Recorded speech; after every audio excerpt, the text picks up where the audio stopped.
자, 299페이지 봅니다. 수업 좀 합시다. 밑에서 세 번째 달라. 그러면 이 세 가지 외도 사상은 진리라고 할 수 있을까? 외도 사상을 비판한다라고 하는 것은 그것이 진리냐 진리가 되지 않느냐 하는 소위 진리 주장에 있어서의 비판이 됩니다. 불교에서는 그렇지 않다고 합니다. 그들은 진리가 못 된다라고 비판하겠다는 거예요. 어떤 견해가 진리이려면 그 비판의 첫 번째 단계가 시작이 됩니다. 어떤 견해가 진리이려면 그것으로 인간의 행복과 불행을 포함한 우주 속의 모든 현상이 올바르게 설명되어야 하니 보편성과 타당성을 지녀야 한다는 말이다. 지금 우리가 외도 사상을 비판하는 것은 그게 참이냐 거짓이냐를 비판하는 겁니다. 그게 참이라면 비판해서는 안 되는 거고 그게 거짓이라면 거짓임을 밝혀야 되는 것이죠. 이게 말하자면 비판입니다. 그럴 때 어떤 주장이 참이냐 거짓이냐 진리냐 진리가 아니냐를 볼 때 그 첫 번째 기준 내지는 첫 번째 방향은 뭐냐? 보편성이라는 것과 타당성이라는 것이 갖춰져 있는가 있지 않는가를 보는 것부터 시작을 합니다. 무엇을 갖추고 있는가를 본다? 보편성과 타당성. 만일 어떤 현상은 잘 설명되지만 설명이 안 되는 부분이 조금이라도 나온다면 그것을 진리라고 할 수는 없을 것이기 때문이다. 이 정도는 여러분들 이해가 되신다. 나 그래 이해를 합니다. 바로 이런 입장에서 삼종외도의 소개에 이어 그것에 대한 비판이 앞서의 도처경에서 쓰여져 있다. 여기는 이제 외도 사상을 세 가지 종류로 해서 삼종외도, 삼종외도 그러죠. 이걸 저는 여러분들께 훨씬 자세하게 말씀을 드렸던 겁니다. 바라문 계열에서 세 가지, 사문 계열에서 세 가지, 거기다가 산자야의 해이론까지 덧붙이면서 상당히 자세하게 소개했지만 가장 축약해서 당시 외도 사상을 정리하면 세 가지 종류로 또 됩니다. 그래서 통칭해서 외도 사상을 삼종외도, 삼종외도 그러기도 해요. 어쨌거나 우리가 그간에 살펴왔던 인도 당시의 종교 사상이 이 삼종외도 안에 다 들어가기 때문에 삼종외도에 대한 비판은 지금까지 우리가 살펴온 모든 인도 사상에 대한 비판과 바로 직결이 됩니다. 그렇게 이해를 하시고 그 비판의 방향 내지는 근거를 유의해 주시길 바라요. 대표적으로 둘째 견해를 중심으로 살펴보면 둘째 견해는 이제 바라문 사상인데 물은 모든 것이 신의 유일신의 뜻에 의해 이루어질 경우 이 바라문 사상은 모든 것이 신에 의해서 창조되었다. 모든 것은 신의 뜻에 의해서 결정되었다. 말하자면 그렇게 보는 유실론적인 종교입니다.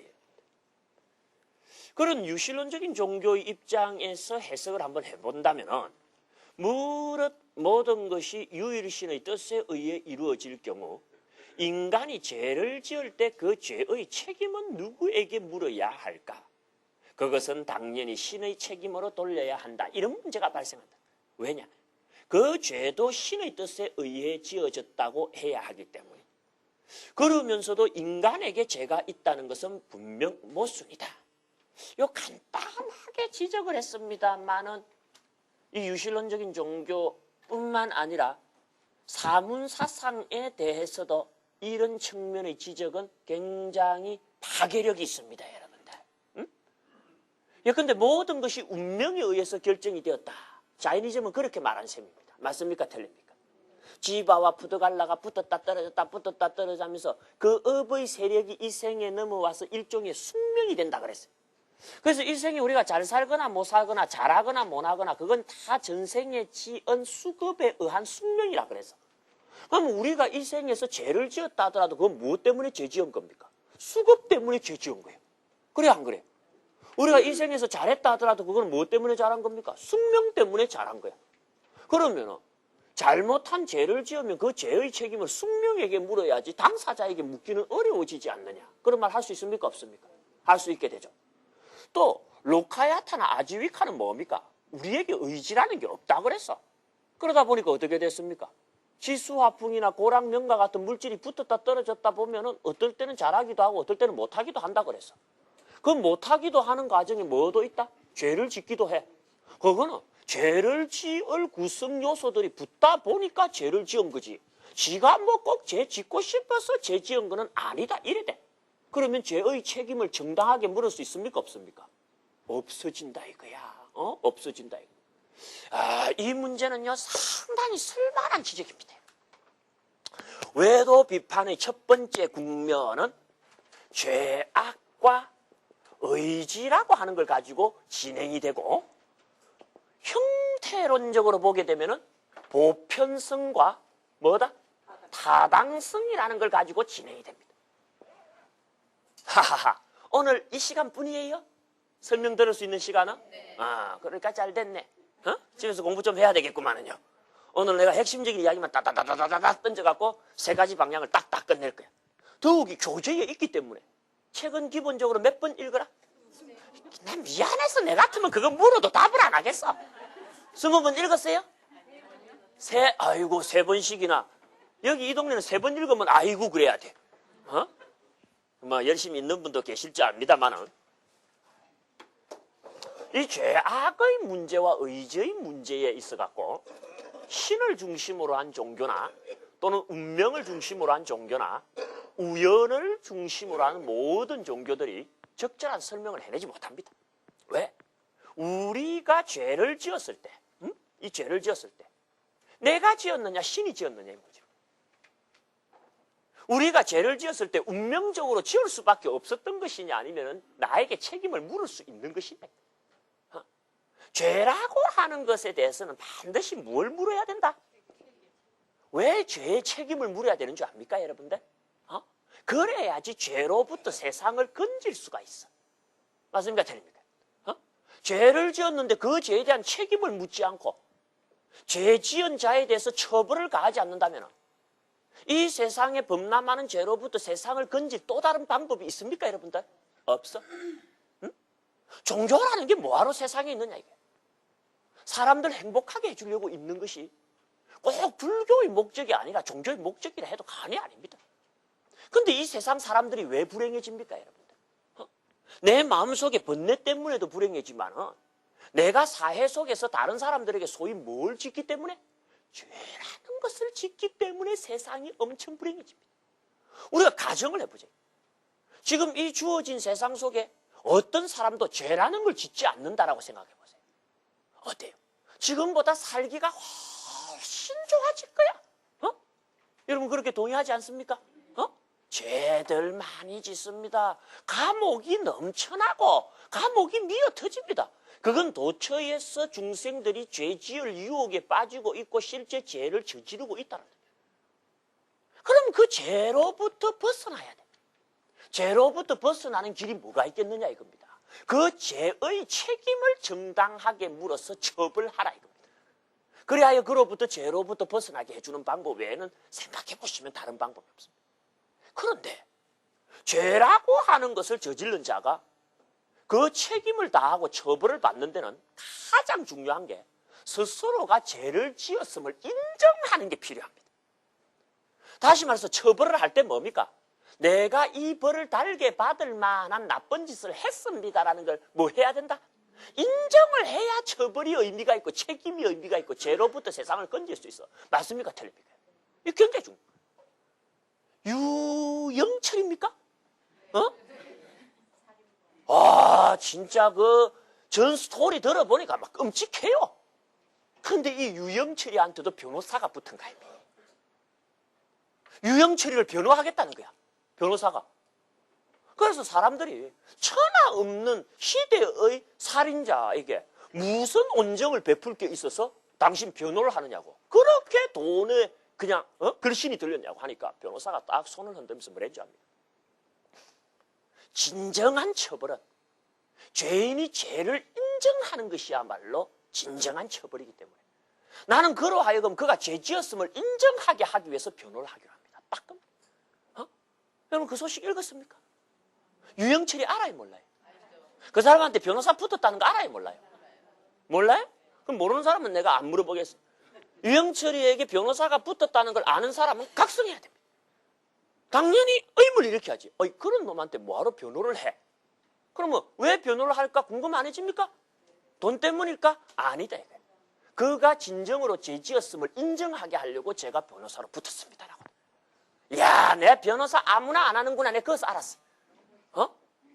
멋있죠, 그죠? 인정을 해야 돼. 그런데 여러분들, 모든 것이 신의 뜻으로 이루어진다면 누군가가 죄를 지었을 때 그게 무슨 내가 짓고 싶어서 지은 겁니까? 신의 뜻인데 해버리면 인정이 됩니까? 안 됩니까? 안 되잖아요. 운명도 마찬가지입니다, 여러분들. 수급론의 바탕을 뒀던 중국적 운명론의 바탕을 뒀던 운명론도 마찬가지. 여러분들 정태수라는 사람 기억나요? 응?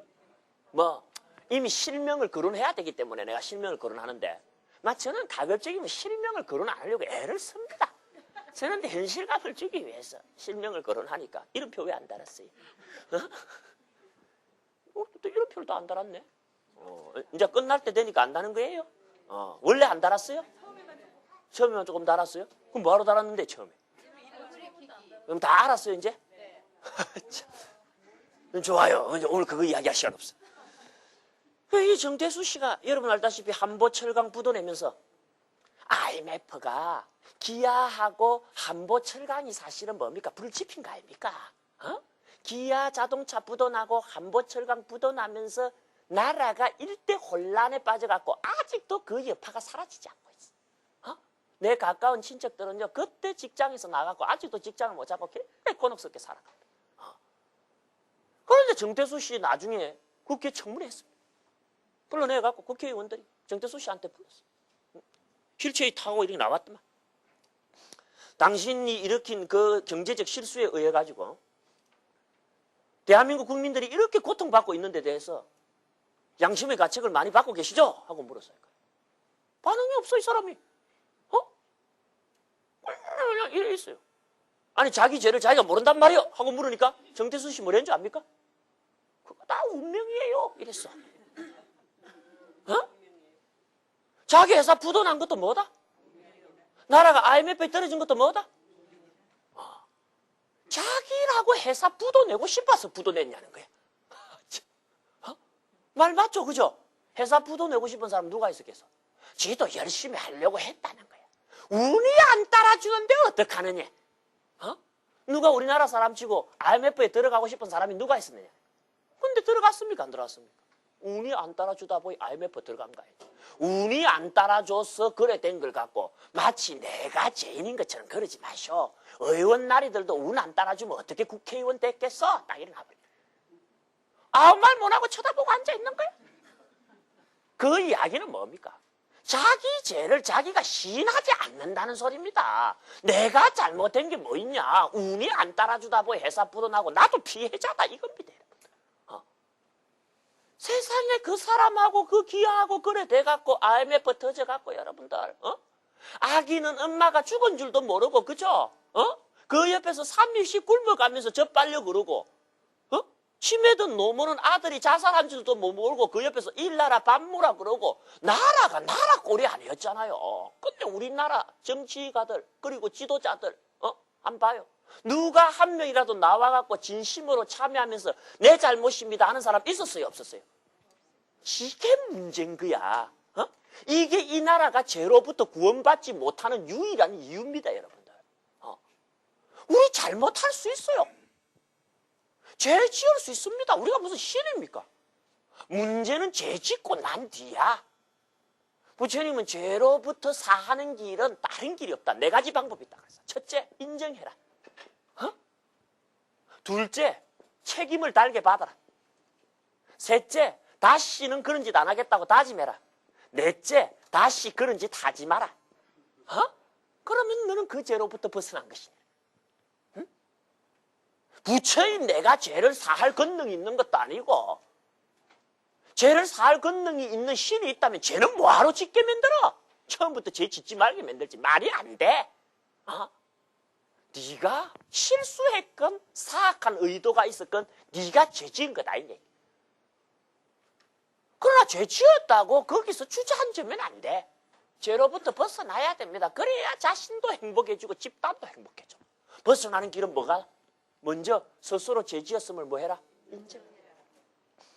그 다음에 그 죄에 대한 책임을 지옥의 불이라 하더라도 달게 받으라. 세 번째, 다시는 그런 짓 안 하겠다고 뭐 해라? 다짐해라. 그리고 실제 거짓 하지 마라. 그러면 뭐다? 죄로부터 벗어났음을 내가 인정하나니라. 그래. 아버지를 죽인 아자타사투라는 페류나조차도 저 방식으로 부처님께서 죄를 사합니다. 그 이론이 가능한 건 뭡니까? 그 죄에 대한 책임을 인정케 하고 물을 수 있었기 때문에. 그런데 이 세 가지는 뭡니까, 여러분들? 근본적으로 우리가 저지른 죄에 대해서 우리 책임을 인정치 못하게 하는 논리 구조입니다. 그러면서도 결국에는 죄의 책임을 누구에게 묻습니까? 신에게 물어요? 신이 책임지는 거 봤어요? 다시 우리에게. 모든 것은 신의 뜻대로 된데 놔놓고 일 저지르고 나면 뭡니까? 우리한테 죄의 책임은 또 물어. 모순입니까? 모순 아닙니까? 타당성이 있습니까? 없습니까? 없어.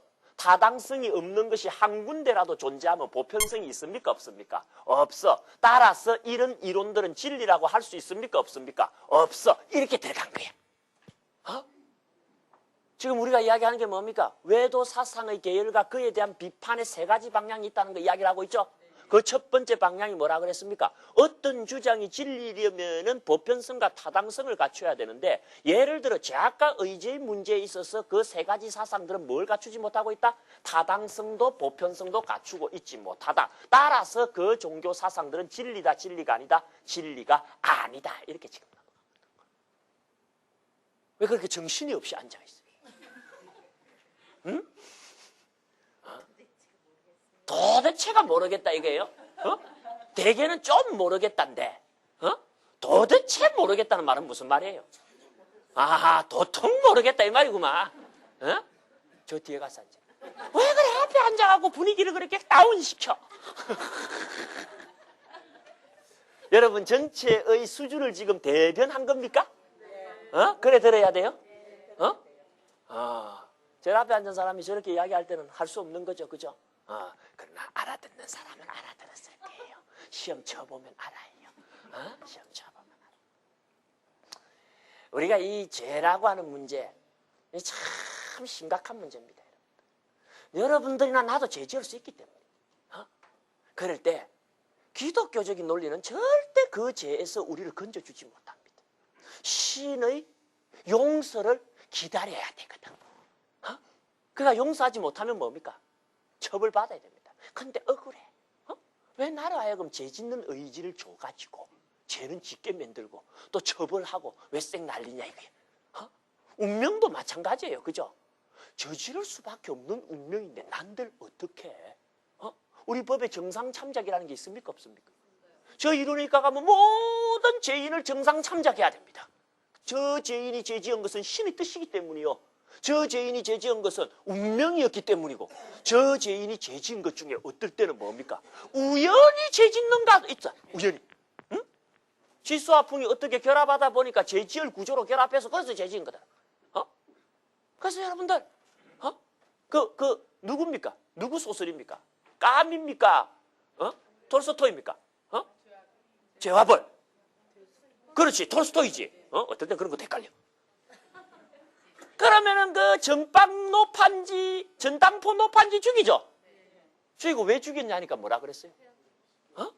바깥에 해가 너무 뜨거워서 죽였다. 그 말이 무슨 말인지 알아요? 그건 까미죠 또. 그러니까 헷갈린다니까 지금.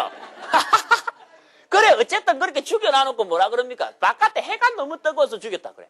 응? 이게 무슨 말인지 압니까? 사람 죽이는데 무슨 이유가 있냐 이거예요. 어쩌다 보니 죽이는 거야. 우연론이야. 무섭죠? 이게 종교 사상들이요. 불교 아닌 종교 사상들은 죄의 문제에 다 끌렸답니다. 그 우연론적인 살인관이 뭐냐면 공공의 적이라는 것에 나온 거예요. 그 아들 놈의 자식이 돈 때문에 자기 부모들을 그렇게 해놔놓고 나중에 형사가 너 왜 죽였어? 하고 물으니까 야 사람 죽인데 뭔 이유가 있어? 그 대학 그거 나옵니까? 안 나옵니까? 한국 영화 보지 말아요. 한국 영화 나빠요. 그래서 애들 그런 거 보고 큰일 납니다, 여러분들. 응? 그러니까 외국 영화도 나빠요. 내용 보면. 그래도 외국 영화 보여줘. 왜? 무슨 말인지 못 알아들으니까 애들이. 그 무슨 말인지 못 알아들으니까 괜찮은데 한국말은 애들이 다 알아듣잖아.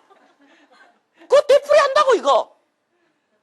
이게 여러분들, 우리가 오늘 시간이 마지막 시간에서 내가 길게 이야기를 못하지만은, 신을 중심으로 한 사고방식이 우리가 저지르는 죄악에 어떤 식으로 엉켜드는가, 또는 운명론 내지는 우연론이 어떻게 엉켜드는가 이야기하면 기가 막힙니다.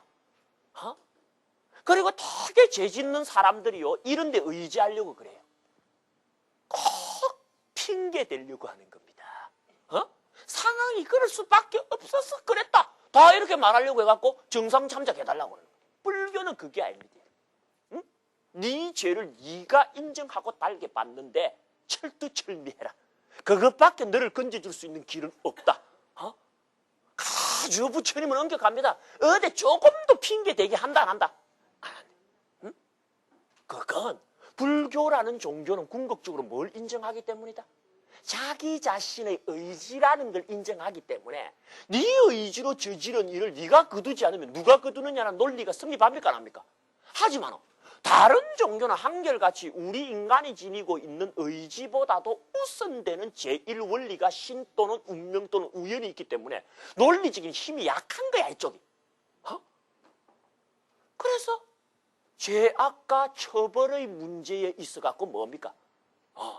논리적인 모순이 엄청나게 나타납니다. 논리적인 모순. 논리적인 모순은 우리에게 타당성이라고 하는 걸 주장하지 못하게 하고, 타당성이 성립하지 않는 부분이 0.001%라도 나타나면 뭐다? 그거는 보편성을 주장하지 못하게 하며, 이처럼 보편성과 타당성이 없으면 뭡니까? 진리라고 말할 수 없다가 고타마 붓다의 비판 내용 중에 첫 번째 방향이에요. 알겠죠? 이제 조금 알겠어요, 모르겠어요? 저 뒤에 한번 물어봐야 되겠다. 좀 알겠어요, 모르겠어요? 저 아신대는 이제 됐대. 앞에 앉으신 분들이 좀 잘 알아야 되는데. 두 번째는 여러분들 이 의지입니다. 우리에게 의지가 있냐 하고 자꾸 물어. 응? 불교라는 종교는 의지라고 하는 것을 인정합니다. 그런데 다른 종교는 뭐다? 엄밀히 말하면은 100% 자유의지는 부정합니다. 그래서 나중에 이제 여러분들 부처님의 사상을 초기 불교든 대성 불교든 구체적인 그런 이 단계에 들어가서 배우게 되면은 의지론 가지고 한바탕 또 해야 됩니다. 그때 이제 많은 논의가 나오는 것 중에 하나가 뭐냐면은 의지가 존재한다라는 것을 증명해봐라라고 하는 다른 종교의 공격을 대하게 됩니다. 여러분, 우리에게 의지가 있습니까, 없습니까? 있죠? 있다고 생각합니까? 자, 한번 보십시오. 진짜 있는지 없는지. 의지라고 하는 것은 기본적으로 선택의지입니다. 그죠? 그 선택에 제한을 받지 않는 자유선택의지고, 궁극적으로 말하면 100% 자유로운 선택의 기능을 행사하는 의지를 보고 우리는 의지라고 그래. 그럼 우리가 의지가 있다라고 말할 때는 바로 이 100% 자유선택 의지가 있어야 돼. 이런 게 있다라고 여러분들 주장할 수 있습니까? 자, 한번 봅시다. 길을 가다가 두 길이 나와. 그러면 A 쪽을 택할 수도 있고 B 쪽을 택할 수도 있습니까, 없습니까? 있죠. 그런데 둘 다 택할 수 있어요, 없어요? 없잖아, 벌써. 돌아갈 수 있습니까, 없습니까? 없어. 응? 우리가 할 수 있는 의지는 A와 B 중에 하나를 택할 수밖에 없는 의지지, 택하지 않거나 둘 다 택하는 의지는 아니야. 다시 말해서 그 의지의 완벽성에 의심이 갑니까, 안 갑니까? 딱 주장을 이렇게 하고. 두 번째는 뭐다? 우리가 이 둘을 선택을 할 때도 그래요. 예를 들어서 A를 선택했대.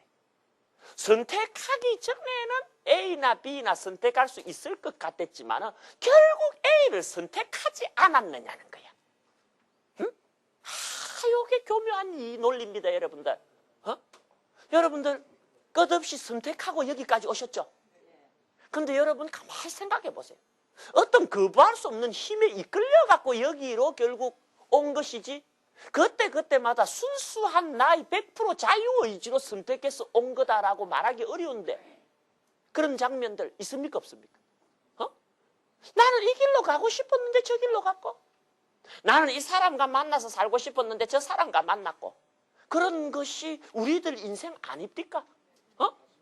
살펴보면 우리에게 의지가 있다라고 하는 말을 하기 어려운 국면도 많습니다.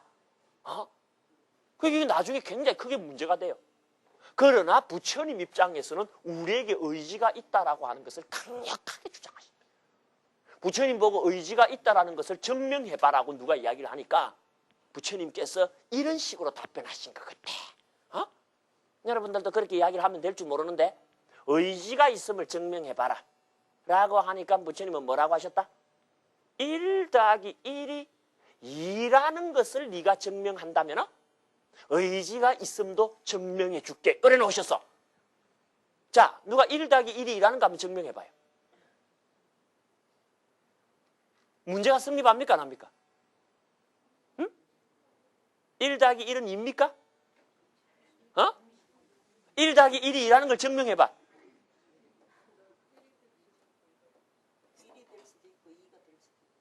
어느 나라 사람들이에요, 지금? 1 더하기 1이 2라고 하는 것은 증명을 필요로 하지 않는 거야. 맞아요, 틀려요? 왜? 이런 걸 보고 뭐라고 그런다? 논리적으로 자명하다 그래. 무언가의 근거를 통해 증명받을 필요가 없이 스스로 명백한 걸 보고 뭐라 그런다? 자명하다. 부처님의 입장에서 우리에게 의지가 존재한다라고 하는 것은 증명할 필요를 가진 것이 아니고 뭐다? self-evident. 스스로 명백한 거야. 내가 왜 이야기를 하느냐? 부처님의 입장에서는 의지라는 것이 존재한다라고 하는 것이 뭡니까? 당연한 일이야. 그런데 다른 종교 사상에 가면은 그 존재하는 의지를 설명할 수 있다 없다? 왜? 신의 의지가 있는데 우리에게 의지가 새삼스럽게 있을 필요가 뭐 있어? 운명으로 이미 결정이 됐는데 우리가 이렇게도 하고 저렇게도 한다는 말이 또 뭔 의미가 있어? 모든 것은 우연히 벌어지는데 내 의지가 개입될 여지가 또 어디 있어? 이런 문제가 따라 나오기 때문에 그걸 제 교재에서 적어놨으니까 한번 봅시다. 299페이지 제일 밑에 달라. 더욱 자가당착으로 지적된 것은 인간의 자유의지에 대한 문제이다. 모든 일이 신의 뜻에 의해 이루어진다면 인간에게 이렇게도 하려 하고 저렇게도 하려는 의욕이나 욕심은 애당초 발생조차 않았어야 할 것이다. 인간의 의지를 부정하려 하겠지만 의지가 존재한다는 것은 우리에게 뭐다? 자명한 사실로 인식된다. 그래서 이제 신이 인간을 창조할 때 선택의 의지를 주었노라고 변론한다면 그야말로 자기 주장에 얽매인 교묘한 희론에 지나지 않을 것이다. 첫째와 셋째 견해도 이 문제에 있어서는 설득력 있는 답변을 주지 못한다. 모든 것이 수급에 의해서 또는 물질 상호 간의 우발적인 결합에 의해 일어난다면 우리의 죄도 그런 성질의 것으로 결정되어 있는 것으로서 우리 인간의 잘못을 물을 수는 없을 것이다. 더욱이 자유로운 인간 의지의 존재는 생각조차 할 수 없게 된다. 이렇게 볼 때 앞의 세 가지 견해는 비록 우주의 많은 부분을 설명할 수 있다 하더라도 인간의 죄악과 자유의지라는 중요한 현상에는 결코 적용될 수 없으므로 진리라고는 할 수 없음이 드러난 것이다. 요걸 보고 뭐라 그런다? 외도를 비판한다. 이렇게 표현을 합니다. 알겠죠? 여기 진행되는 걸 보고. 여기 이제 그 외도 비판의 세 가지 중에서 첫 번째 방향입니다. 집에 가셔서 몇 번 읽어봐야 된다? 3번 읽어보신 분은 17번만 읽어보시고 열심히 읽으셔갖고 그 흐름을 짧지만은 여러분들이 숙지해 놓으시길 바랍니다. 그럼 이제 두 번째 방향을 살피자 이거예요. 그리고 삼종 외도설은 또 한 가지 측면에서 심대한 문제점을 지니고 있다. 그것은 검증 가능성의 문제이다. 초기 불자는 유명한 다음의 대화를 전하고 있다. 와세타야. 세 가지 배달을 갖춘 어떤 한 바람문이라도 범신이 있는 곳을 눈으로 똑똑히 본 자가 있는가? 예를 들어서 유실론적인 종교 브라우마니즘은 최종적으로 3세대 신으로서 브라우만 신의 창조설을 주장했죠. 그죠? 그들은 그렇게 브라우만 신이 모든 걸 창조했다라고 주장하는데 여기 질문하고 있습니다. 누가 봤다더냐라고. 산자야도 그런 식으로 다른 종교 사상에 대해서 비판하는 거 우리 전번 시간에 한번 살폈었죠. 그런데 그 비판은 산자야에게도 의미가 있었던 비판이지만 부처님도 역시 괜찮은 비판으로 받아들입니다. 진리라고 하는 것은 확인이 될 때 진리로 결정을 내리는 것이지 내 눈으로 아직 확인되지 않는 건 뭡니까? 그걸 함부로 진리라고 단정한다는 건 위험하다 안 하다. 그 위험하다라고 하는 이야기는 굉장히 온당한 이야기인 거예요. 그 이야기를 지금 하고 있는 거예요. 요즘의 세 가지 배달을 갖춘 바라문들은 옛날에 노래되고 선언되고 모아진 주문구를 그대로 따라 노래하고 읊으며 영창된 대로 영창하며 낭송된 대로 낭송하는데 바로 그 주문을 만들고 그 주문을 선언한 옛 신선들이 세 가지 배달을 갖춘 바라문들에게는 있다. 요 뭐 세 가지 배달할지 그런 걸 갖춘 바라문이랄지 이런 거 다 여러분들 이제 초기 불교 시간에 들어가면은 훨씬 깊게 연구할 기회를 가지게 될 거예요. 곧 아타카 와마카 와마데와 웨스마 미타 야마타키 앙기라사 바라드와자 와세타 카사파 바구 등이다. 그들이 우리는 이것을 안다, 우리는 이것을 본다, 곧 범신이 있는 어떤 곳이라도 라고 말하였던 적이 있는가? 종양고탐하여 그렇지 않습니다. 그러니까 브라흐만 신을 직접 봤냐고 물은 것도 아니야. 브라흐만 신이 있는 곳이라도 본 적이 있다 하더냐 하고 물었어요. 그런데 뭐라고 답합니까? 본 적이 없습니다. 들었다 그래 그 사람들은. 봤다라고 안 하고. 응? 그래서 301페이지 제가 그것에 대한 의미를 조금 부연해놨어요. 고타마 붓다는 진리의 체험을 중요시한다. 우리 부처님이 그러시다는 거예요. 어떤 주장도 그것이 스스로의 눈으로 똑똑히 볼 수 있을 것을 잘못 강조합니다. 이상에 대한 3종 외도설의 두 번째 진술에 대한 체험 또는 검증을 묻고 있습니다. 어떠한 경로를 통해서도 유일의 브라흐만 신을 직접 본 자가 없다면 그 범신의 실제성은 문제되는 것입니다. 그렇게 문제성 많은 원리를 바탕으로 이런저런 주장을 내세운다면 그 주장 또한 문제되는 것입니다. 한번 쭉 논리를 따라가 봅시다. 이러한 태초의 존재에 대한 인식을 통한 검증의 요청은 비단 두 번째 진술에만 국한되는 것은 아닙니다. 첫째 진술의 경우 정신실체인 지바와 물질실체인 푸드갈라가 원인으로 주장됩니다. 이건 누구 사상을 이야기한 것 같아요? 응? 지바, 푸드갈라 놓으면 옳지, 자이니즘이죠. 그죠? 그래도 공부들을 제법 했어요. 지바, 푸드갈라 딱 놓으니까 자이니즘 하고 딱 알아챈다라는 것은 내가 무척 보람을 느낍니다. 여러분들. 여러분들 공부를 좀 하신 거예요. 잘하셨어. 여기서 정신실체는 불생불멸의 영속체이다. 우리 실체라는 말은 그런 뜻이라 그랬죠? 따라서 태초부터 존재했을 것을 예상할 수 있고 또 우주론적으로 말하면 그것이 태초로부터 존재했음이 그 주장의 핵심입니다. 그런데 만약 태초로부터 있었고 한 번도 생멸함이 없는 실체라면 그러한 정신은 당연히 태초의 상태에 대한 기억을 동반해야 옳을 것입니다. 맞습니까? 틀립니까? 지바와 푸드갈라가 태초부터 있었고 지바와 푸드갈라가 서로 붙었다 떨어졌다 했을 뿐이지 없어지거나 새로 생기거나 하지는 않았지 않느냐는 거예요. 맞아요? 틀려요? 실체이기 때문에. 그러면 태초의 상태에 대한 기억을 하고 있어야 옳습니까? 잊어버려도 됩니까? 하고 있어야 되죠.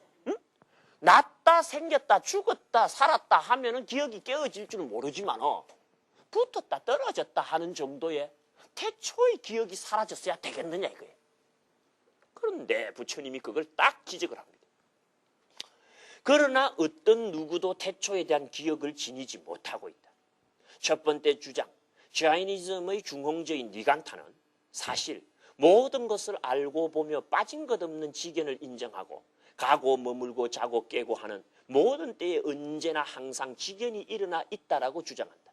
그러나 그러한 그조차도 태초의 상태에 대한 기억을 지니고 있다고는 말하지 못할 것이다. 심지어 한 생전에 대한 기억조차 불가능한 것이 그의 현실이자 우리의 현실이 아닌가 한다.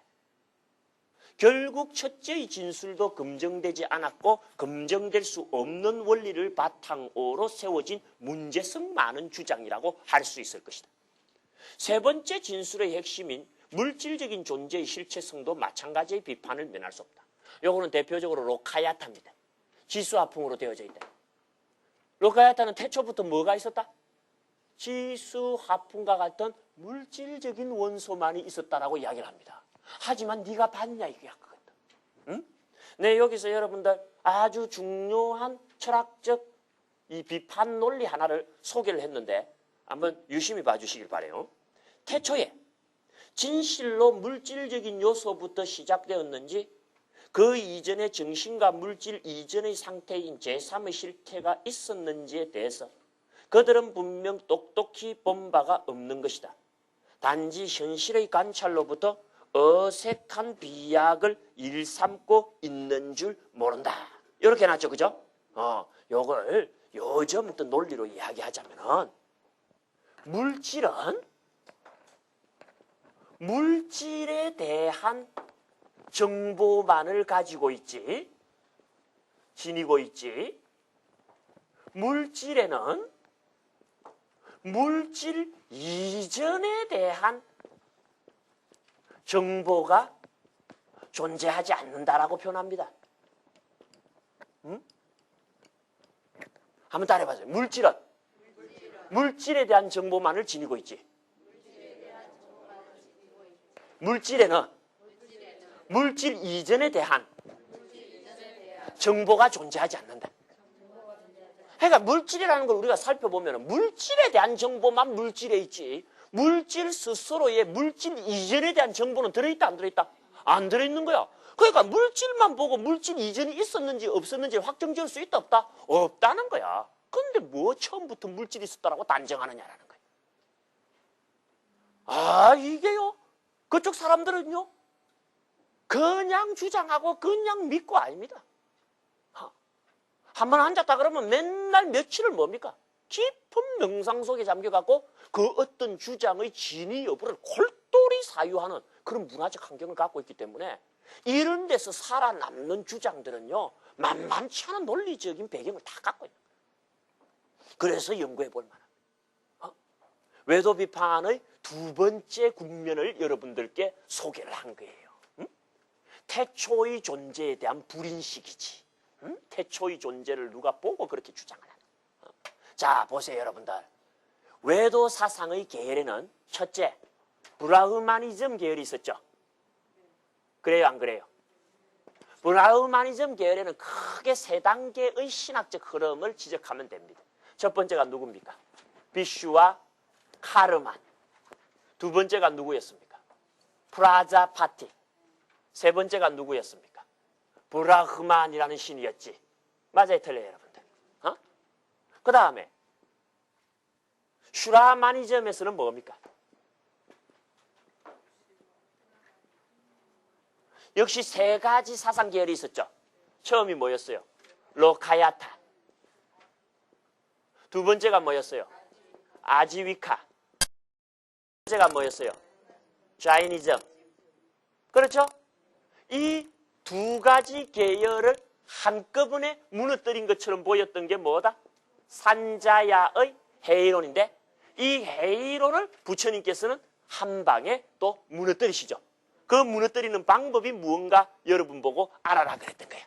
알겠죠? 그런 다음에 무너뜨리고 나서 산자야를 무너뜨리고 나서 부처님은 어디로 나아가신다? 브라흐마니즘과 슈라마니즘을 이제 본격적으로 비판하시기 시작해. 그 비판할 때 어떻게 비판하신다? 첫 번째는 죄악과 의지라고 하는 주제를 바탕으로 그들의 주장에 보편성과 뭐가 없다? 타당성이 존재하지 않음을 바탕으로 그들의 주장이 진리가 아니다라고 비판하죠. 그리고 두 번째는 뭡니까? 그것이 브라흐마니즘이다. 슈라마니즘에 속한 로카야타든 아지위카든 자이니즘이다.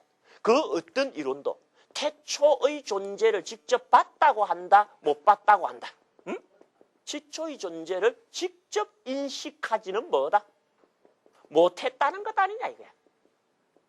태초 존재에 대한 불인식, 인식을 직접 하지 못했다라고 하는 문제점을 지적하고 있는 거예요. 그런데 모두 몇 가지 방향으로 지적을 한다 그랬어요. 세 가지 방향으로 지적한다 그랬죠. 그 세 번째가 여러분들 교재 몇 페이지에 나오느냐? 303페이지에 나옵니다. 자, 여러분들 302페이지 우리가 아까 읽은 거 그 밑에 쭉 연결해서 한번 보도록 하죠. 302페이지 보면 어떻게 되어 있습니까? 12처설, 3법인설, 3세 윤회 이런 말 나오죠? 그 밑에 문장 한번 보도록 할게요. 삼종 외도설은 앞서 보았듯이 첫째, 죄악과 의지의 문제성을 지니며 요약이 잘 돼 있죠? 둘째, 태초의 존재에 대한 뭐가 문제된다? 인식하지 못한 게 문제된다. 이제 요약한 문장들입니다. 여러분들이 이런 문장을 잘 따갖고 나름대로 이 논술의 테마로 삼으면 돼요. 따라서 인간의 행복과 불행을 결정짓는 것을 신이라고 하기도 숙명이라고 하기도 유물론적인 우연이라고 하기도 어려워진다. 그러면 불교에서는 인간의 행복과 불행의 원인을 무엇이라고 하는가? 앞서도 말했듯이 바로 업이라고 한다. 그런데 업이라고 하면 벌써 삼종 외도설의 첫 번째인 자이니즘의 수급과 혼동될 염려가 있다. 뿐만 아니라 전통의 브라후마니즘도 업 이론을 가지고 있고 심지어 물질주의에 속하는 마칼리 고살라 같은 사상가도 업을 주장한다. 따라서 그들과 구별되는 불교의 업설을 정확하게 이해하는 것이 필요하다. 아울러 불교의 업설에서 삼종 외도설에 적용된 비판을 피하고 진리라고 할 만한 근거를 확보하는 것도 필요하다. 그럴 때 불교는 업설의 전제로서 무엇을 쓰란다? 12처설을 쓰라거니와 이제 앞으로 여러분들이 공부할 내용들입니다. 이게 이 교설을 통해 외도 사상이 걸려든 문제점을 업설은 무난히 벗어날 수 있도록 초석을 마련해 준다. 앞서 보았듯이 외도의 이론들은 첫째, 죄악과 의지의 문제성을 지니고 있었고 둘째, 태초의 존재에 대한 불인식이 또한 문제되었다. 또 한 번 더 거듭해갖고 요약하고 있죠, 여러분들. 그러니까 그 용어들을 중심으로 여러분들이 답을 써야 돼. 알겠습니까? 외도 비판의 방향은 첫 번째는 뭐다? 죄악과 의지의 문제성을 지니고 있으며 둘째는 뭐다? 태초의 존재에 대한 불인식이 또한 문제가 된다. 이건 뭐 외우다시피 해놓으면 좋습니다. 그래서 여러분들이 다른 종교를 가지고 있는 친구들과 만나갖고 혹시 종교적인 논쟁이 생긴다 하더라도 내가 잘 모르지만 너 그쪽 이론에 입각하면 죄악과 의지의 문제라는 것이 사실 쉽게 해결되지 않는다. 그리고 태초의 존재를 직접 인식하지 않고 함부로 주장하는 것도 문제가 되는 것 아니겠냐? 라고 하게 되면 당장은 상대방이 이렇쿵 저렇쿵 개변을 늘어놓을지 모르지만요. 집에 돌아가서 가슴에 손을 얹고 생각을 합니다. 가 말이 맞다 이렇게. 알겠습니까 여러분들? 아주 중요해요. 중요해요. 요새 보면 이제 애들이 교회 갔다 오는 애들도 여러분들 손자나 손녀나 자제분들 저기 있을 겁니다. 있으면 이제 물어. 아빠, 나는 누가 낳았지? 그 엄마 아빠가 낳았지. 그럼 엄마 아빠는 누가 낳았지? 할아버지 할머니가 낳았지. 올라가. 그러면 그 위에는 누가 낳았지? 누가 낳았지? 누가 낳았지? 계속 가. 그러면 제일 처음에 누가 낳았지? 하고 묻게 돼요. 그러면 글쎄? 그럼 그 아이가 뭐 하나님이 낳았대. 요래 딱 옵니다. 고래 가르친대 교회에서. 그러면 어떻게 해야 됩니까 교수님 우리는? 이렇게 물어보는 사람이 있어요. 우리 뭐라고 답해야 됩니까? 하나님은 누가 낳았냐? 하나님은 I am who I am. 나는 스스로 존재하는 자다라고 했기 때문에 누가 낳았냐고 못 물어봐. 1 더하기 1은 2와 같은 거야 그게. 우리는 뭐라고 해야 됩니까 여러분들? 니는 아버지가 낳고 아버지는 할아버지가 낳고 할아버지는 그 위에서 낳고 제일 처음 그는 누가 낳았습니까? 하고 물을 때 뭐라고 답해야 됩니까? 응? 모르겠다라고 답하면 돼. 모르면 모른다고 답하면 돼. 무슨 말인지 알겠습니까? 억지로 답할 필요가 없다는 걸 가르쳐줘야 됩니다. 얘야, 아빠 그거 모른다. 그런데 그건 아마 누구도 모를 거야.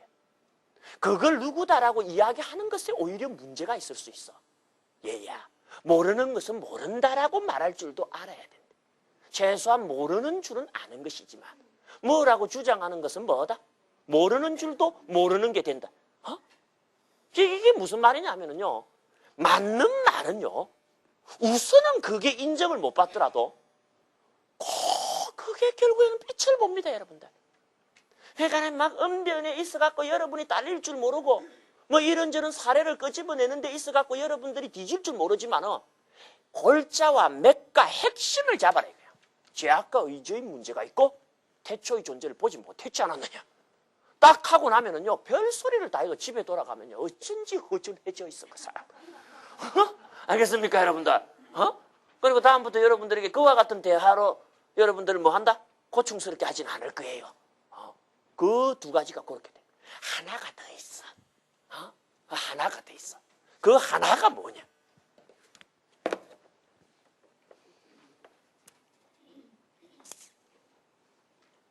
여기에 더하여 이 글에서 자세히 살피지는 않았지만 논리학적인 관점에서 보면은 다른 종교 사상들은 다 논리적 오류를 범하고 있으니 동어 반복이라고 하는 논리적 오류에 빠진다. 어? 우리가 세 번째로 지적해야 될 게 뭐다? 한번 따라해보세요. 토톨로지. 토톨로지. 야구 토토가 아니고 토톨로지. 토톨로지라는 게 뭐냐 하면은 거기 해석을 해놨죠. 동어 반복.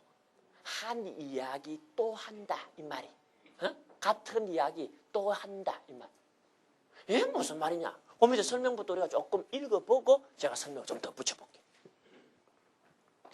즉 인간과 세계는 존재론적으로 파악되는 대상이다. 이런 인간이나 세계의 존재를 역시 뭐다? 존재의 개념을 사용해 설명하고 있다. 이것은 존재에 대한 새로운 문제를 하나 더 추가할 뿐 진정 존재를 이해하는 데 있어서는 생산적인 이익이 없는 것이다. 이게 무슨 말이냐 이걸 보자. 응?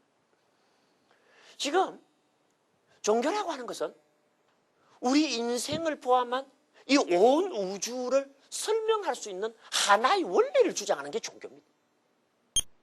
유신론적인 종교에서는 그걸 신이라고 주장했고 또 자이니즘에서는 지바와 푸드갈라라고 주장을 했고 로카야타에서는 지수하풍이라고 주장했고 아지비카에서는 지수하풍 고랑명이라고 주장을 했어. 그죠? 로카야타에서는 뭐라고 주장했다? 지수하풍이 이 세상의 근원이다. 아지비카는 지수하풍에다 뭘 더했다? 고락명이 이 세상의 근원이다. 자이니즘은 뭐라 그랬습니까? 명이라고 하는 것을 앞에 뺍니다. 왜? 의지를 인정하니까. 그러면서 뭡니까? 역시 의지를 지니고 있는 뭐? 푸드갈라라고 하는 게 뭡니까? 이 세상을 구성하고 있는 기본적인 뭐가 된다? 요소가 된대. 그리고 브라흐마니즘은 뭡니까? 비슈와 가르만, 브라자파티를 통합해서 나중에 뭐다? 브라흐만.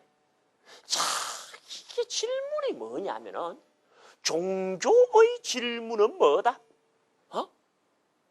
종교의 질문은 뭐다? 존재론입니다, 여러분들. 좀 어려운 말일지 모르지만 온톨로지라 그래, 그거는 또. 한번 따라해보세요. 온톨로지. 많이 배워둬야 돼요. 온톨로지.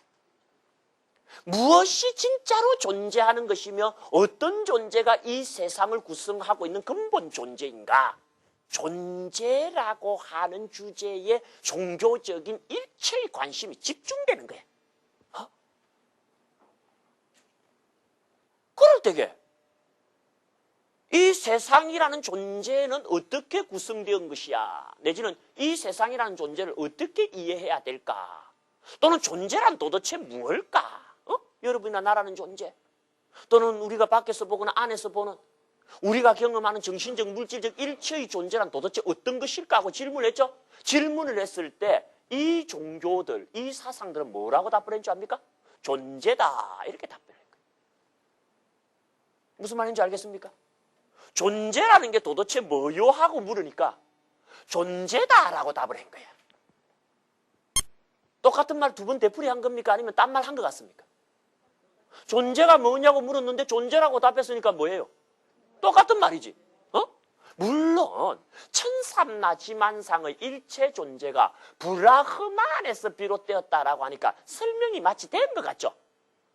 또는 천삼라지만상의 일체 존재가 지수하풍이 이합집산하면서 전개되었다. 그것도 설명이 된 것 같죠? 내지는 지바와 푸드갈라가 붙었다 떨어졌다 하면서 이루어졌다. 내지는 지수하풍 고랑명이 붙었다 떨어졌다 하면서 이루어졌다라고 하면 이게 설명이 된 거겠죠? 된 것 같지만 근본에 있어서는 안 됐다라는 걸 붓다는 지적합니다. 왜? 천삼라 지만상도 결국에는 무엇에 속하는 개념이다? 존재에 속하는 개념인데 브라흐만이라고 한들 지수하풍이라고 한들 고랑명을 추가한들 명가, 푸드갈라라고 한들 이들도 모두 어느 범주에 속하는 개념들이다? 존재론적 범주에 속하는 개념들이더라는 거예요. 그러면 존재가 뭐냐라는 질문에 결국 뭐라고 답한 것이다? 존재다라고 답한 거예요. A라는 존재에 대한 질문을 B라는 존재로 돌려서 답을 했을 뿐이에요. 그러면 무슨 문제가 벌어집니까? B라는 존재는 뭔데 하는 질문이 뒤따라 옵니까? 안 옵니까? 그러면 A라는 존재를 이루는 거다라고 또 답을 하겠지. A라는 존재가 뭐냐고 물으면 뭐라고 답하겠습니까? B라는 존재에서 구성됐다라고 말할 거예요. B라는 존재가 뭐냐고 물어보면 뭐라 그럽니까? A라는 존재를 구성한 거라 답하겠지. A라는 존재가 그럼 뭐냐고 물으면 뭐라고 답할 거예요? B라는 존재로부터 구성된, 누가 안 말기는가? 이때도. 이게 여러분들 논리적으로 이익이 안 생깁니다. 로카야타 갖고 한번 해볼까요? 일체의 존재는 뭐야? 지수화풍으로 이루어졌어. 설명이 된 거겠죠? 지수화풍은 뭔데? 일체 존재를 구성하는 거야. 그럼 일체 존재는 뭔데? 지수화풍으로 구성됐어. 이번엔 스스로 내가 말리도록 하겠어요. 그러다 보면 어떻습니까? 일체 존재에 대한 설명을 한답시고 끄집어낸 게 새로운 문제를 더 하나 덧붙인 것밖에 안 돼. 처음에는 이 존재만 설명하면 됐는데 이 존재를 설명한답시고 지수화풍을 끄집어내 놓으니까 이제는 지수화풍도 설명을 해야 돼. 맞아요, 틀려요, 여러분들? 혹부리 영감이라는 소설 아십니까? 혹을 때려 갔는데 혹을 하나 더 달고 왔죠. 이 이론이 그런 이론이에요. 일체 존재는 태초에 브라흐만에 의하여 이루어졌다라고 하는 게 브라흐마니즘입니다. 요 브라흐마니즘을 철학적으로 말할 때는요, 사트 전변설이라고 불러. 그런 이야기 여러분들 아마 잘 못 들어보셨을 텐데, 사트,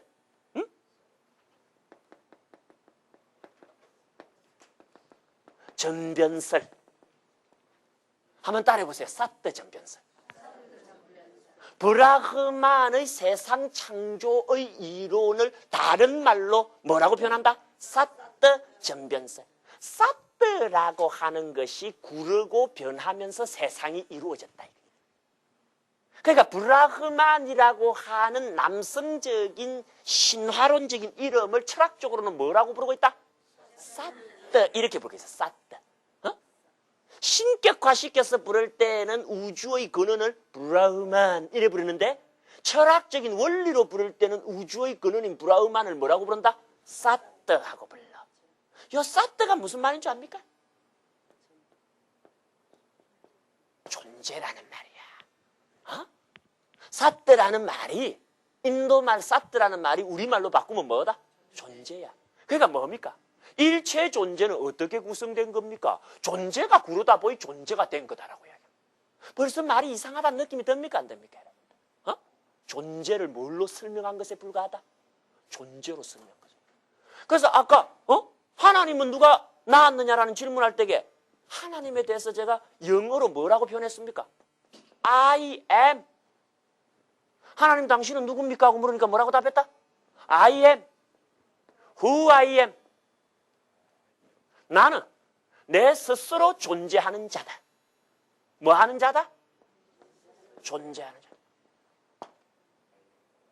존재에 대한 질문을 모든 종교 사상들은 기껏 답한다고 답한 게 뭘로 답한 꼴이 된다? 존재에 대한 물음을 존재로 답한 꼴이 되는 거야. 그러니까 똑같은 말을 뭐 한 거다? 반복한 꼴에 지나지 않으니 그건 논리적으로 토톨로지라는 치명적 오류에 빠졌다고 지적을 합니다. 어떤 논리적인 이야기도 의미를 가지려면 제일 중요한 게 뭐다? 토톨로지라는 함정에 빠지지 말아야 돼. 토톨로지라는 함정에 빠지지 말아야 돼. 예를 들어서 아버지는 누구냐? 자식을 낳은 자다. 자식은 누구냐? 아버지가 낳은 자다. 그 두 문장 어때요, 여러분들? 또 다른 건 내가 토톨로지 예를 들을게요. 착한 것이란 뭐냐? 착하지 않은 것이 아는 것이다. 착하지 않은 것이 아닌 것이다. 설명이 된 거 같습니까, 여러분? 착한 게 뭡니까? 그러니까 착하지 않은 게 아닌 것이다. 심심해서 그냥 뭐라도 말하고 싶을 때는 그런 말 해도 돼요. 입이 심심해갖고. 그런데 의미를 부여하려면은 말이 안 된다는 거 느껴요. 착한 것은 착하지 않은 것이 아닌 것이다. 말 하나만 아닙니까? 오나지나 한 가지나. 이런 걸 보고 뭐라 그런다? 토톨로지다. 가만히 사람들 이야기 들어보면요, 이 토톨로지에 빠지는 게 많습니다. 말은 장황하게 하는데 가만히 들어보면 햇말 또 하고 앉았어. 그런 경우 여러분들 가끔 경험합니까? 안 합니까? 그거 아까 햇말 아니냐? 근데 요래 바꿔갖고 하고 저래 바꿔갖고 하면서 마치 무언가 장황하게 설명을 하기는 하는 듯한데 나중에 정리해보면 뭡니까?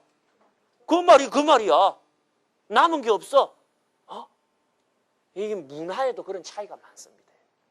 서양 문화하고 동양 문화하고 이렇게 제가 관찰해 보면은요, 동양 문화는 어떤 의미에서 그래서는 안 되는데 토톨로지에 잘 빠지고, 서양 문화의 특징은요, 이익이 없으면 말하지 않으려고 하는 성격이 굉장히 강합니다. 그래서 논리 전개를 해나가는데 A라는 말을 설명할 때 절대 A라는 말로 설명을 안 합니다. A라는 말을 설명할 때 B라는 말로 가급적 설명하려고 굉장히 애를 써요. 그게 그 문화가 발전하는 힘인 줄도 몰라요. 어쨌거나 똑같은 것을 똑같은 용어를 사용해서 설명하게 되면 토톨로지인데, 범주에 있어서도 같은 범주의 것을 사용하면 역시 범주론적 토톨로지에 빠집니다. 그랬을 때 존재 내지는 세상이라는 말과 브라흐만이라는 말은 다를 줄 모르지만 범주에 있어서 이 세상도 존재론적인 것이고 범주에 있어서는 브라흐만도 존재론적인 것입니다. 그러니까 어떻습니까, 여러분들? 범주에 있어서는 존재를 뭐로 설명했다? 존재로 설명한 게 돼. 따라서 그건 논리적으로 어떤 함정에 빠진 거다? 토톨로지에 빠진 거다. 아시겠죠? 내가 잘 모르겠는데 너희들 이러는 토톨로지에 빠졌다고 그러던데 하고 한마디 넌지시 던져놓으면 뭡니까? 지도 모르고 나도 모르고 뭐가 있는 것 같아갖고 헷갈릴 거예요. 요게 그 세 가지 방향이야. 알겠습니까? 그래서 요번 학기에 우리가 배운 것은 바로 이 333이야. 알겠습니까? 브라흐마니즘 계열의 세 가지가 있으니 비슈와 카르만의 우주창조설, 재료의 문제에 의해 자초가 되죠. 프라자파티로 넘어왔어. 그러나 안가박의 문제에 걸려 넘어지게 되고, 그래서 브라흐만이라는 제3세대 신까지 넘어가는데 이 신은 어떤 문제에 걸려든다? 무지의 문제, 고통의 문제, 죄악의 문제. 우리 진짜 그랬죠? 그래서 이제 신 갖고는 안 되겠다 해갖고 어디로 넘어갔습니까? 신 말고 세상을 설명하는 방법을 생각해보자. 그게 슈라마니즘. 이들은 특징적으로 출가를 택한다라고 하는 것도 잊지 말아 주시길 바랍니다. 그러한 슈라마니즘을 처음 여는 자는 로카야테, 극단의 유물론 철학자들입니다. 모든 건 지수합봉으로 돼 있다. 그러니까 아지비카가 나와갖고 뭡니까? 우리 감정은 너 어떡할래? 그죠? 우리에게 비물질적인 정신세계를 인정하지 않으면 안 된다. 하지만 의지까지 인정은 안 하겠다라고 했는데 의지도 있지 않느냐. 그리고 그 의지를 명만 가지고 있는 게 아니고 뭐다? 물질 내지는 육체도 하향성이라는 방향성에 입각한 활동성을 지니고 있다라고 주장을 했던 거예요. 그래서 브라흐마니즘 안에 세 가지 계열, 슈라마니즘 안에 세 가지 계열, 줄여서 이야기하자면 그런 계열들이 충돌하고 있었던 거예요. 이때 산자야가 나타나갖고 뭡니까? 어떻게 그렇게 함부로 단정하느냐고 회의를 했어. 그걸 부처님께서는 한마디로 깨부시면서 주장할 수 있도록 만드는 거예요. 하지만은 주장을 하려 치면은 어떻다? 진리일 때 주장을 해야지 진리 아닌 걸 주장해서 됩니까? 안 됩니까? 안 돼. 그러면 너희들 사상이 진리냐 진리가 아니냐 보자 이게. 진리가 되려면은 보편성과 타당성을 갖춰야 되는데 너희들 주장들은 모조리 죄악과 의지의 문제를 설명하지 못하는 타당성의 결렬을 드러내고 있다. 보편적이지 못하다. 진리 아니다. 두 번째, 태초의 존재를 인식했을 때 그야말로 주장해야 되는데 너희들 인식하지도 않고 주장했잖아. 세 번째, 논리적으로 봤을 때 너희들 이루는 또 주장은 다 어떤 함정에 빠진다? 토톨로지라고 하는 동어 반복의 함정에 빠진다. 따라서 너희들 주장 중에 진리라고 할 만한 주장은 있다 없다? 없다 하고 완전 파기시켜버려요. 그러면 이제 어떻게 해야 됩니까? 부처님한테 우리는 물어야죠. 그럼 당신께서 생각하시는 진리가 뭔지 설해 주십시오. 그래요, 안 그래요? 그래서 이제는 부처님 이야기를 듣게 되는 겁니다. 불교는 이렇게 시작합니다, 여러분들. 부처님께서는 당신 이야기부터 안 합니다. 응? 기존에 있었던 종교 사상에 대해서 완벽한 분석과 파악과 평가가 이루어진 다음에 그것이 가지고 있는 문제를 드러냄으로써 당신 제자들이나 당신의 귀한 신자들로 하여금 그쪽에 기웃대지를 못하게 해놔놓은 다음에 뭡니까? 당신 이야기에 전념하게 하는 방식으로서. 처음부터 당신 이야기부터 하면 어떻습니까? 다른 데서는 뭐라고 하나? 궁금해질까요? 안 해질까요? 애초에 시작할 때부터 다른 것부터 가르쳐버린 거야. 그리고 무슨 문제가 있는가를 가르친 거야. 그러니까 제대로 배운 제자들은 다른 종교에 앞으로 기웃될까요? 안 될까요? 이 한 가지 문제도 아니고 몇 가지 문제? 세 가지 문제가 도사리고 있고 그 어느 한 가지 문제도 치명적이지 않은 게 없습니다, 여러분들. 그러니까 어떡합니까? 딴 데 기웃거릴 필요가 없어지는 거예요. 이제 부처님께서 뭐라고 말씀하시는지에만 뭐다? 관심이 집중이 되는 거예요.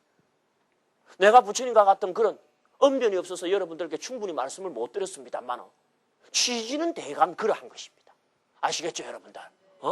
여러분들은 굳이 시험을 친다라고 하는 것에 얽매이지 마시고 정말 우리 불교라고 하는 종교에 관심을 가질만 하다라고 하는 걸 역설적으로 다른 종교 사상들이 이런 치명적인 문제를 갖고 있구나라는 것을 내가 알았노라.